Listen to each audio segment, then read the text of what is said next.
Kashi news channel, सच है तो बोलेगा। उत्तर प्रदेश के जनपद मिर्जापुर में बालिका शिक्षा एवं नारी सशक्तिकरण कार्यक्रम के अंतर्गत ब्लॉक स्तरीय कार्यक्रम में जेंडर इक्विटी के तहत आत्मरक्षा प्रशिक्षण व पावर एंजल पर प्रतियोगिता का आयोजन किया गया। इस दौरान उपस्थित बच्चियों को आत्मरक्षा के तरीके सिखाए गए। जिले के लालडिग्गी के कंपोजिट विद्यालय रानी कर्णावती में चार्ट पेपर, नुक्कड़ नाटक, आत्मरक्षा प्रशिक्षण व पावर एंजल पर आयोजित प्रतियोगिता में नगरपालिका परिषद व बेसिक शिक्षा परिषद के अंतर्गत विद्यालयों के बच्चों ने प्रतिभाग किया। इस दौरान हौसला अफजाई के लिए बच्चों को उपहार देकर पुरस्कृत भी किया गया। इस अवसर पर प्रधानाचार्य मधुरिमा तिवारी ने बच्चों के उज्जवल भविष्य की कामना की। यहाँ पे जेंडर इक्विटी और नारी शिक्षा चौपाल का कार्यक्रम है, जो कि ये सरकार के मंशा से ब्लॉक स्तरीय सारी जगहों पे किया गया है। आज यहाँ पे नगर पालिका के सारे स्कूलों का यहाँ पे कार्यक्रम था, जिसमें कि बच्चों द्वारा यहाँ पे आत्मरक्षा प्रशिक्षण पर प्रस्तुति करी गई है। और इसके अलावा यहाँ पे पावर एंजल जो मीना मंच में हमारी बनाई जाती है, वो कैसे बनाई गई, क्यों चुनी गई हैं, उनका क्या कार्य है और वो उससे क्या सीखे हैं बनने के बाद, ये सब चीज़ों के बारे में बताया गया है। और इसके अलावा यहाँ पे ये जेंडर इक्विटी में ये बताया गया है कि जो लोग, जो लड़कियां, जो महिलाएं हैं, जो वहाँ तक नहीं पहुँच पा रहे हैं, उनको हम लोग सहयोग करें, उन्हें पहुँचाएं, उन्हें सिखाएं कि उनका अस्तित्व क्या है, वो अपने हक के लिए कैसे आगे बढ़ें और समाज में कैसे अपना एक स्थान बना सकें।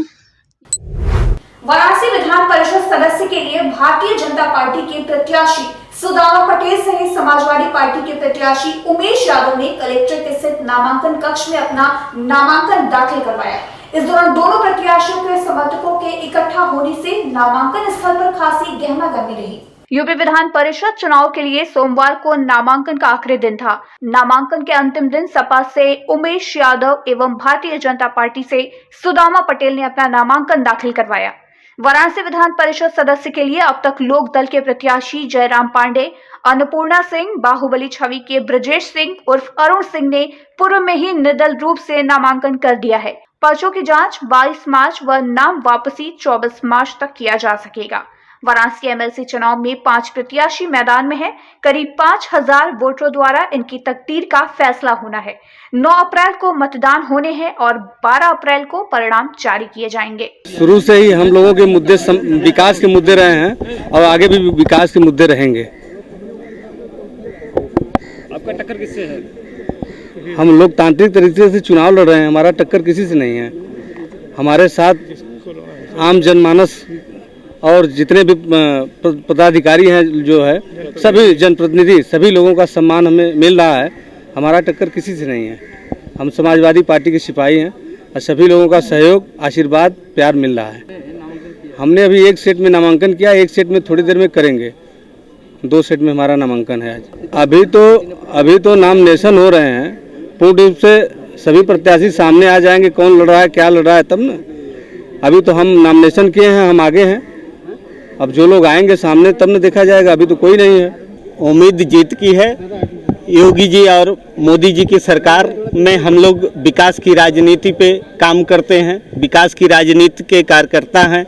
हम लोग निर्माण का काम जानते हैं, विध्वंस का काम नहीं जानते। भारतीय जनता पार्टी चुनाव नहीं लड़ी थी इससे पहले, इसलिए कब्जा है। अब लड़ी है तो अब कब्जा खत्म हो जाएगा। मुद्दे वाराणसी में तो आप मुद्दे बात ही नहीं कर सकते। प्रधानमंत्री जी का क्षेत्र है, बगल में भदोही और चंदौली, ऐसे ही 4 लेन का सब जालों बना हुआ है। बनारस में तो विकास की राजनीति चलती है, विकास की एक गंगा बहती है माननीय मोदी जी और योगी जी के नेतृत्व में। उसी के मुद्दे पे हम लोग चुनाव जीतेंगे। जनपद वाराणसी के मिर्जा मुराद बेनीपुर स्थित नहर के किनारे विशाल जोड़ी गदा दंगल प्रतियोगिता का आयोजन किया गया। इस अवसर पर प्रथम स्थान पर आए गदा सम्राट जोगू पहलवान को भाजपा जिलाध्यक्ष हंसराज विश्वकर्मा ने पुरस्कृत किया। मिर्जा मुराद बेनीपुर स्थित नहर के किनारे विशाल जोड़ी गदा दंगल प्रतियोगिता आयोजित की गई। जोड़ी गदा दंगल प्रतियोगिता में सबलपुर अखाड़े से 58 वर्षीय जोखू पहलवान ने 60 किलो वजन की गदा को एक हाथ से 10 बार घुमाकर प्रतियोगिता में प्रथम स्थान प्राप्त किया और सबलपुर अखाड़े के ही सुरेंद्र पहलवान ने इसी 60 किलो वजन वाली गदा को दोनों हाथ से 40 बार घुमाकर दूसरे स्थान पर रहे।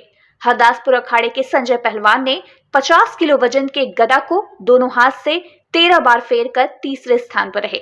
इस दंगल प्रतियोगिता में मुख्य अतिथि भाजपा जिला अध्यक्ष हंसराज विश्वकर्मा तथा विशिष्ट अतिथि सीओ बड़ा गांव जगदीश काली रमन ने प्रथम स्थान पर आए गदा सम्राट जोखू पहलवान तथा दूसरे स्थान पर सुरेंद्र पहलवान और तीसरे स्थान पर आए संजय पहलवान को माला पहनाकर उनको स्मृति चिन्ह के साथ नगद पुरस्कार देकर सम्मानित किया। इस दंगल प्रतियोगिता में क्षेत्र के विभिन्न अखाड़े के पहलवानों ने भाग लिया। उत्तर प्रदेश के जनपद आजमगढ़ में स्थानीय पत्रकार प्रेम प्रकाश दुबे के आवास पर पत्रकारों द्वारा होली मिलन समारोह का आयोजन किया गया। इस होली मिलन समारोह के मुख्य अतिथि साहित्यकार संजय कुमार पांडे और इज्जा के जिला संरक्षक अनिल सिंह रहे। स्थानीय पत्रकार प्रेम प्रकाश दुबे के आवास पर आयोजित इस होली मिलन समारोह में कार्यक्रम की अध्यक्षता वरिष्ठ पत्रकार अबू बसर ने किया। कार्यक्रम के आयोजनकर्ता प्रेम प्रकाश दुबे ने आए हुए मुख्य अतिथि एवं सभी पत्रकार बंधुओं और अवर अभियंता विद्युत निजामाबाद अनंत कुमार श्रीवास्तव का माल्यार्पण कर स्वागत किया। मुख्य अतिथि संजय कुमार पांडे और अनिल सिंह ने सभी लोगों को होली की बधाई दी। कार्यक्रम के आयोजन के लिए प्रेम प्रकाश दुबे को लोगों ने बधाई देते हुए कहा कि आपने पत्रकारों को जोड़ने का काम हमेशा किया है। वहीं वरिष्ठ पत्रकार अबू बसर ने कहा कि आपने हम सभी पत्रकारों को एक साथ बैठकर मिलकर बात करने का मौका दिया है। हम लोगों के बीच में वरिष्ठ पत्रकार आदित्य चैनल के तहसील प्रभारी निजामाबाद, आज के वरिष्ठ पत्रकार हमारे छोटे भाई, पूर्व अध्यक्ष भी रहे हैं आइडियल जर्नलिस्ट एसोसिएशन के आदरणीय प्रेम प्रकाश दुबे जी, इनके सौजन्य से इनके आवास पर आज होली मिलन समारोह का आयोजन किया गया है। उत्तर प्रदेश के 36 विधानसभा परिषद के सीटों के लिए चुनाव प्रक्रिया जारी है, जिसको लेकर प्रत्याशी अपना नामांकन करवा रहे हैं। इसी क्रम में मिर्जापुर सोनभद्र के एमएलसी चुनाव के लिए समाजवादी पार्टी से रमेश सिंह यादव ने अपना नामांकन दाखिल करवाया। मिर्जापुर सोनभद्र के एमएलसी चुनाव के लिए सपा ने रमेश सिंह यादव को प्रत्याशी बनाया है। उन्होंने सोमवार को रमईपट्टी स्थित लोहिया ट्रस्ट कार्यालय से अपने कार्यकर्ताओं के साथ भ्रमण कर जिला कलेक्टर मिर्जापुर में नामांकन किया। इस दौरान उन्होंने कहा कि सपा मुखिया अखिलेश यादव ने मुझ पर भरोसा करते हुए सपा से एमएलसी का प्रत्याशी बनाया है। इसके लिए मैं उनका आभार हूं और उनके भरोसे पर खरा उतरने की पूरी कोशिश करूंगा।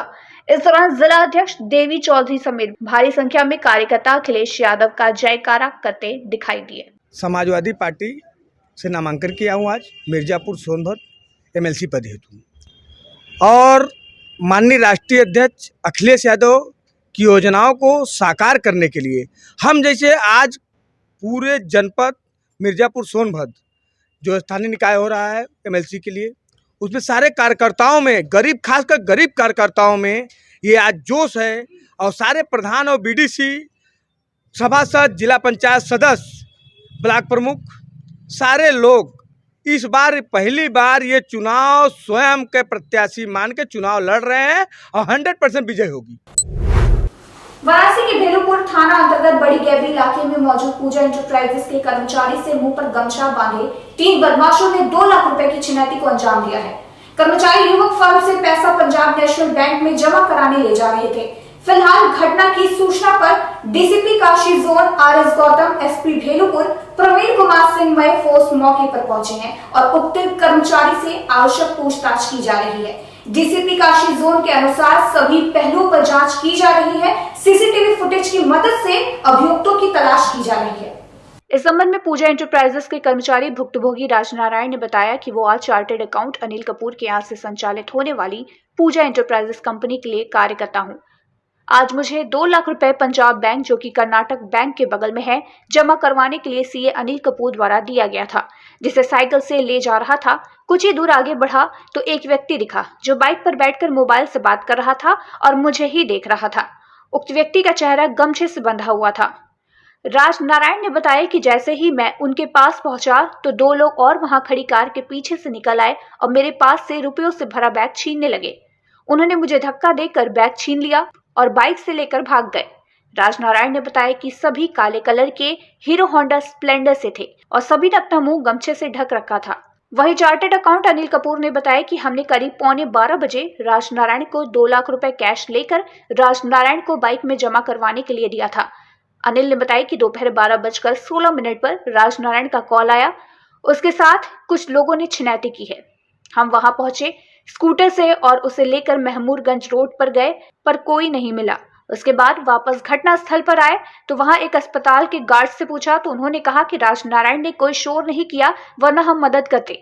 मौके पर पहुंचे DSP Kashi zone RS Gautam ने राजनारायण से काफी देर तक पूछताछ की और अधिकारियों को आवश्यक दिशा निर्देश दिए।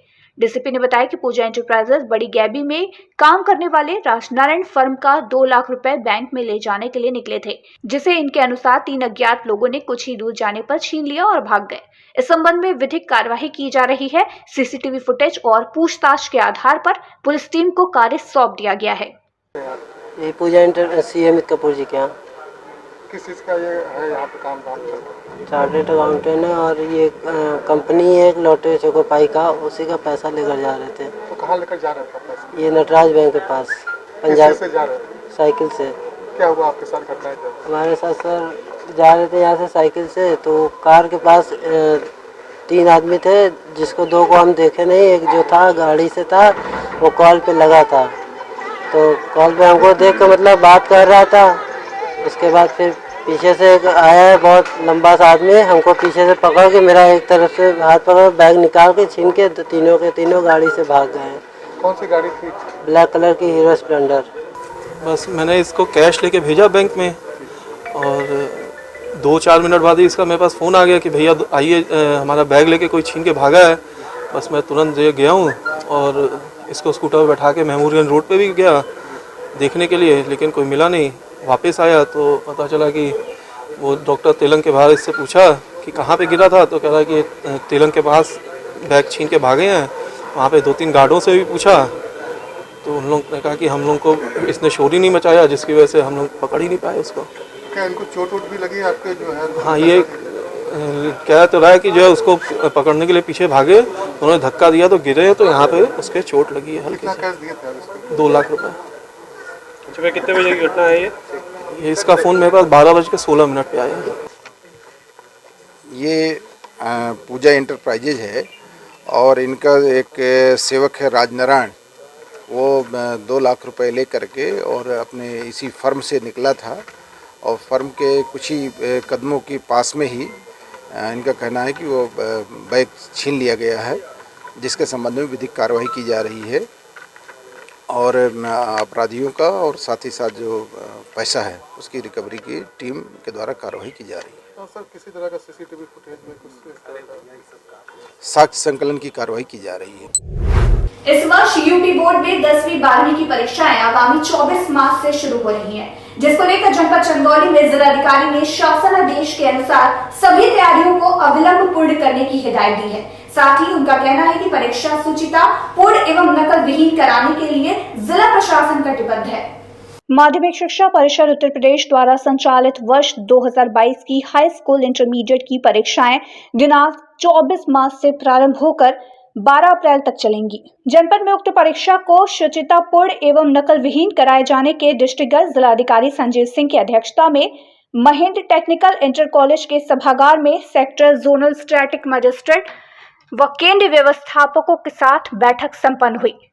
जिलाधिकारी ने उपस्थित समस्त केंद्र व्यवस्थापकों एवं अधिकारियों को निर्देशित करते हुए कहा कि उत्तर प्रदेश माध्यमिक शिक्षा बोर्ड की परीक्षा को शुचितापूर्ण एवं नकल विहीन कराने के दृष्टिगत शासन के निर्देशानुसार समस्त तैयारियां तत्काल पूर्ण करा ली जाएं। उन्होंने निर्देशित करते हुए कहा कि समस्त परीक्षा केंद्रों के सभी कक्षों में सीसीटीवी वॉइस रिकॉर्डर की पर्याप्त व्यवस्था सुनिश्चित रहे, साथ ही विद्यार्थियों के अन्य जरूरतों का भी बाकायदा ध्यान रखा जाए।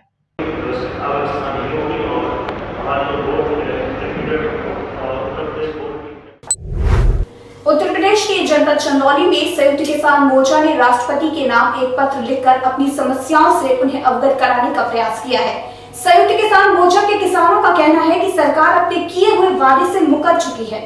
राष्ट्रपति के नाम पत्र लिखते हुए किसान बताते हैं कि जब से संयुक्त किसान मोर्चा ने सरकार के आश्वासन पर भरोसा कर दिल्ली बॉर्डर से अपना मोर्चा उठाने का ऐलान किया है, उसके बाद से सरकार अपने वादों से मुकर ही नहीं बल्कि किसानों के जख्मों पर नमक छिड़कने का काम कर रही है।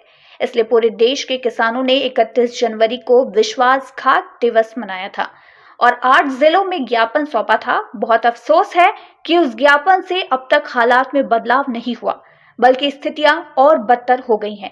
साथ ही किसानों का कहना है कि आंदोलन के दौरान जिन किसानों पर मुकदमे लगे थे उनमें केवल हरियाणा की सरकार ने कागजी कार्यवाही की है, बाकी के मुकदमे वैसे के वैसे बने हुए हैं, जिस पर किसान अपनी नाराजगी जता रहे हैं। जब दिल्ली में किसान मोर्चा उठा था तो सरकार ने लिखित आश्वासन 6 सूत्री मांग को दिया था, जिसमें किसानों पे दर्ज मुकदमे वापस होंगे, मुआवजा मिलेगा, एमएसपी पे कमेटी बनेगी, बिजली बिल पे सरकारों से बात होगी और जो अजय टेनी गृह राज्य मंत्री जी हैं उनको षड्यंत्र में शामिल एसआईटी जांच में रिपोर्ट में पाया गया, उनकी बर्खास्ती का मामला था। लेकिन सरकार लिखित आश्वासन देने के बाद भी 3 महीने से चुप है। क्या ऐसी सरकार होती है? हमने इसके लिए पिछले महीने विश्वासघात दिवस मनाया था, राष्ट्रपति को ज्ञापन दिया था, लेकिन सरकार कानों पर जू नहीं रहेंगी। आज देश भर के किसानों ने आज किसान रोष दिवस प्रकट कर रहे हैं। रोष पत्र जिला अधिकारी को सौंपा गया है राष्ट्रपति को जाने के लिए कि ये रोष है, अगर सरकार हमारी जो लिखित आश्वासन दिया इस पर कार्रवाई नहीं करेगी तो फिर संयुक्त किसान मोर्चा धरने करने पर मजबूर होगा।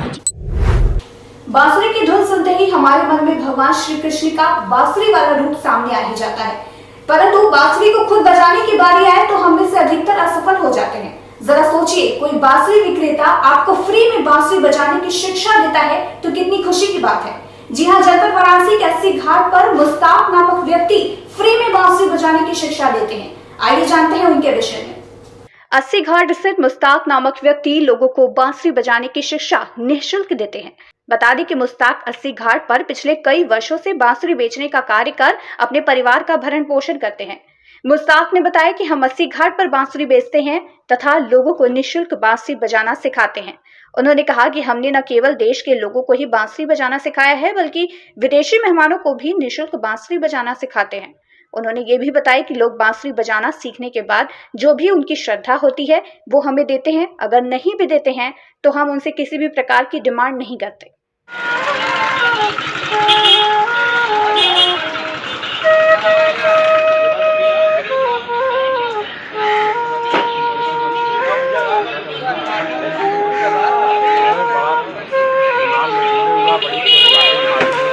लोगों को नहीं, जो आता हमारे पास मैं सबको सिखाता हूँ। अभी एक अनुमान था कितने लोगों को, विदेशियों और कितने विदेशियों को तो कम से कम मैं 200 लोगों को सिखा चुका हूँ। अच्छा। और इंडियन को तो कम से कम मान के चलिए कम से कम 10,000 सिखा चुका। हाँ। तो क्या उससे किसी तरह का पैसा या फीस लेते हैं? मैं 1 रुपया नहीं लेता हूँ। सिखाने के बाद, सीखने के बाद ठेला का मन करे मिठाई खिला दे या गुरु दक्षिणा दे दे, वो उसकी मर्जी। मैं उसको भी नहीं बोलता मुझे ला के दो।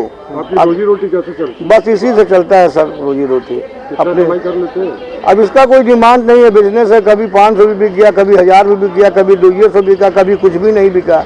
बिजनेस के ऊपर उसका कोई डिमांड नहीं है, ये तो ग्राहक के ऊपर है। गंगा जमुनी तहजीब की मिसाल कहे जाने वाले भारत रत्न उस्ताद बिस्मिल्लाह खां की आज 106वीं जयंती है।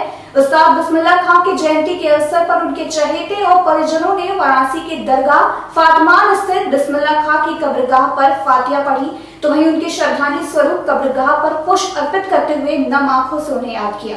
वहीं इन सबके बीच परिजनों को एक कसर भी रही कि भारत रत्न उस्ताद बिस्मिल्लाह खां के दरगाह पर कोई भी जनप्रतिनिधि श्रद्धांजलि देने तक नहीं पहुंचा।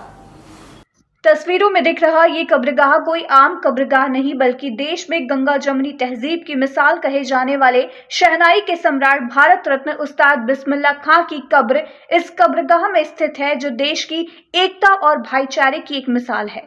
उस्ताद बिस्मिल्लाह खां के कब्रगाह पर आज उनके चाहने वाले और उनके परिजन उनको याद कर कब्रगाह पर पुष्प अर्पित कर रहे हैं और फातिहा पढ़ उनकी आत्मा की शांति की दुआएं कर रहे हैं, क्योंकि आज उस्ताद बिस्मिल्लाह खां की 106वीं जयंती है। बिस्मिल्लाह खां देश की एकता और अखंडता की मिसाल माने जा रहे हैं। यही वजह है कि उनके जन्मदिन के अवसर पर हिंदू मुस्लिम सभी चाहने वाले मिलकर उन्हें याद कर रहे हैं।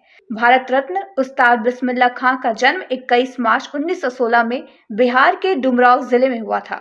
धर्म की सीमाओं से परे भारत रत्न उस्ताद बिस्मिल्लाह खां मां सरस्वती के अनन्य भक्त थे। बिस्मिल्लाह खां अक्सर मंदिरों में शहनाई बजाया करते थे। शहनाई उनके लिए अल्लाह की इबादत और सरस्वती वंदना का जरिया थी। संगीत के माध्यम से उन्होंने एकता, शांति और प्रेम का संदेश दिया था। दालमंडी के हड़ायसराय के मकान की सबसे ऊपरी मंजिल की खिड़की जब भी खुलती थी तो शहनाई के सुरों से देवत्व का साक्षात्कार कराती थी। यही वजह है कि उस्ताद बिस्मिल्लाह खां के देश ही नहीं बल्कि विदेश के राष्ट्राध्यक्ष भी उनके शहनाई के सुरों के दीवाने थे। कहा जाता है कि कई बार उन्हें देश के बाहर बसने का ऑफर दिया गया था, लेकिन देश के प्रति उनका समर्पण और प्यार उन्हें कहीं जाने न दिया और वो बनारस के हड़ासराय स्थित अपनी तंग गलियों में स्थित मकान में ही रहना पसंद किया करते थे। उस्ताद बिस्मिल्लाह खां का जन्मदिन है और आज के दिन उस्ताद बिस्मिल्लाह खां के कब्रगाह पर लोग पहुंच रहे हैं। उस्ताद बिस्मिल्लाह खां के परिजन सुबह से ही फातिहा पढ़ते हुए वाराणसी के जनप्रतिनिधियों के आने की उम्मीद में टकटकी लगाए बैठे थे, लेकिन दोपहर होने के बाद भी कोई भी जनप्रतिनिधि उस्ताद के कब्रगाह पर नहीं पहुंचा, जिससे उनमें काफी मायूसी छाई रही। परिजनों का कहना है कि उन्हें उम्मीद थी कि कब्रगाह पर वाराणसी के जनप्रतिनिधि आएंगे, लेकिन कोई भी जनप्रतिनिधि उनकी कब्रगाह पर नहीं आया। याद रखेंगे छोटे से ब्रेक के लिए, तब तक आप बने रहिए डैनकाशी न्यूज के साथ। आप देख रहे हैं डैनकाशी न्यूज चैनल, सच है तो बोलेगा। डैनकाशी न्यूज के प्रायोजक हैं net on broadband and wireless solutions.